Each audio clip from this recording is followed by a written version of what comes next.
Huge debate going on in hip hop. I know you might not be too abreast on listening to every song, but I know you're a cultural guy. I can tell. Like, well, yeah, you know this is going to be out of my world, so I'll be pretty naive. Well, this is basically like, this is like the USA versus, I don't know, who are we going against? I mean, we're not really at war with like Russia, right? But it's kind of like tense always, right? Hey, there's a lot of guys that want to be, right? So we have Drake and Kendrick Lamar. They're involved in like a ridiculous feud. They're the two biggest guys pretty much in the whole genre. Interestingly enough, as you picked me up yesterday, which I kid y'all not, like literally, I thought I was going to have some dudes with like black glasses on, suits, like 15-car entourage, open. You literally just pulled up, hopped out, like other people who are sitting there waiting for their Uber, they're like in shock, like, they're in shock.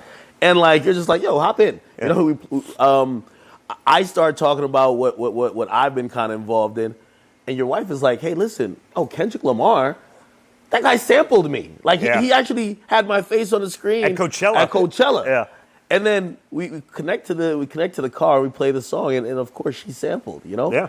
Well, I know we were talking about that fight, and I did a little bit, like, just looking into it. And we started hitting on it last night. I'm like, I think we're losing the plot when everyone's like, well, you're broke because you only live in a $30 million house, and I live in a $400 million house. I'm like, I don't know, man. These are high-class problems. Like, I'm a reasonably spoiled individual, and I'm like, this does not seem like the fight. That was Rick Ross and Drake. Drake is like, hey, you wish you could have a $88 million house, and Rick Ross has a $35 million house, and he's like, you live on a slither of cheesecake. Yeah, like, this is an interesting fight. This is not like the old school days in hip hop when it was sort of funny. I'm like, I don't know, guys. Like, I'm curious. Like, is there a point where like actually people get pissed off? Because it's like, no, they're pissed off now. That aren't part of the fight. I mean, do the fans ever say, okay, enough? Like, this is bullshit. Like, what do you mean? Everyone, people like, there may be good things to have a beef about, but that may not be it. Yeah, no. People are a little pissed off now because this feels like this is like a side mission, right? So these guys are supposed to battle musically, and now they're arguing about whose jet is bigger, whose jet is real, who owns the jet, whose jet is old, and whose house is bigger, which is kind of like ridiculous. Well, Rick Ross did something pretty cool. It was a couple months ago. He took a picture of his jet, I think next to my father's. Really? Yeah. Like I think it was on his Instagram feed somewhere. I think it was a couple months ago.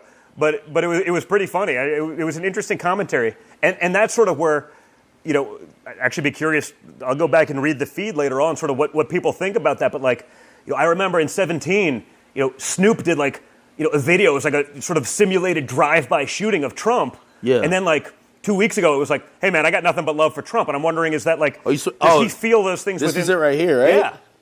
Yeah. Wow. Trump's plane's a little bit bigger, but Rick Ross says that's a pretty bad plane. Commercial plane. It's like a cheap 757. It's Jesus Christ. It's really nice inside though. Yeah. Next time you're down, I'll take you in there. No, you got to send a message to Rick Ross now. Like, everyone's having Rich Ross right now. You got to tell him, like, hey, listen, you got the moped of the private jets. Like, I don't know. Rick Ross's plane is much bigger than mine. Not so much bigger than my dad's, but bigger than mine, because I don't have one. I fly commercial coach. Well, why don't you have a jet?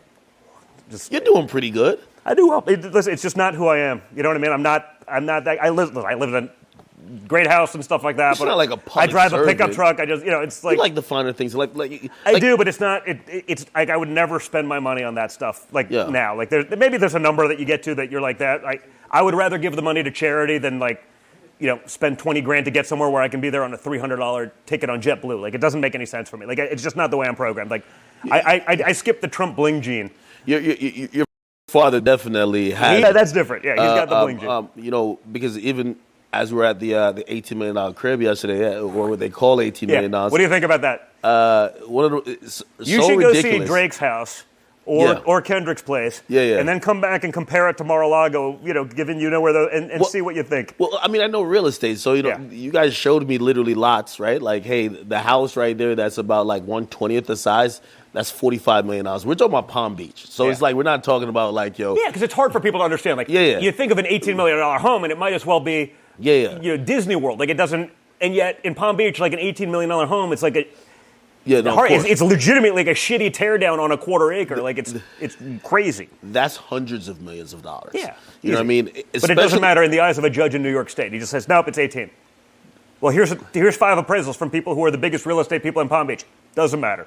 That's odd. You know, but that's the legal system we're dealing with right now. That's how much bullshit it is. But no one hears that, right? Like you watch CNN, they won't tell you that part of the story. They won't. You know, I was very shocked just like driving through there, and it's like, hey.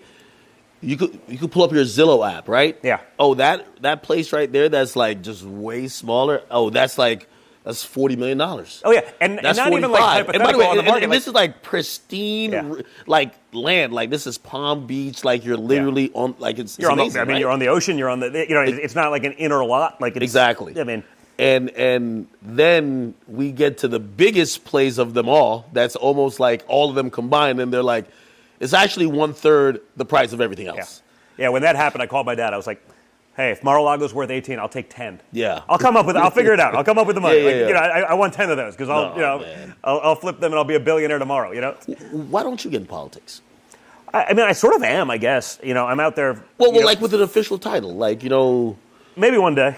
You know, I don't know that I think you got to want the day job. I think right now, I'm actually what I like is sort of.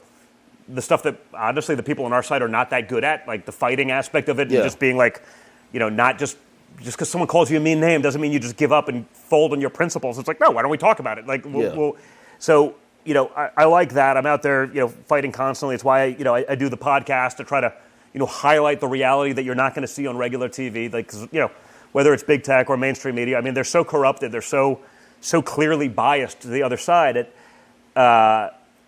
Someone's got to combat that, and so do that now. Right now, worry about helping my father, but I'd never rule. Yeah, I think at some point you will. Just from, I mean, I think it's almost inevitable. I think you kind of have to, but I think you'll grow into it. Like, just even listen to you yesterday, kind of even like describing the process of how like Secret Service like makes your life like just so convoluted. Is like.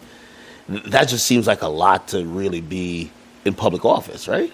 Yeah, I mean, it's certainly at that level, right? I mean, if you're a regular congressman, senator, you're not getting those things. I had it because I was the son of the president of the United States, and so I don't have it now. And I was also the number 2 most threatened person in government. Cool. It has to be cool, though. Like, having Secret by the Service. way, I think I was the number 1 most requested detail because I do cool shit. And I treat my guys good. You know what I mean? Like, I got stories about some, prior political people that were, let's just say, not awesome to these guys. But I think my thing. If I ever had an issue with it, was like, hey, I want to go do something random on a Friday afternoon, but I didn't give them notice, and there's a shift change, and I'm like, I'm just not going to inconvenience a whole team of guys, even if it's their job to accommodate or whatever it is. It's not my style. So, it can be rough. Yeah, I mean,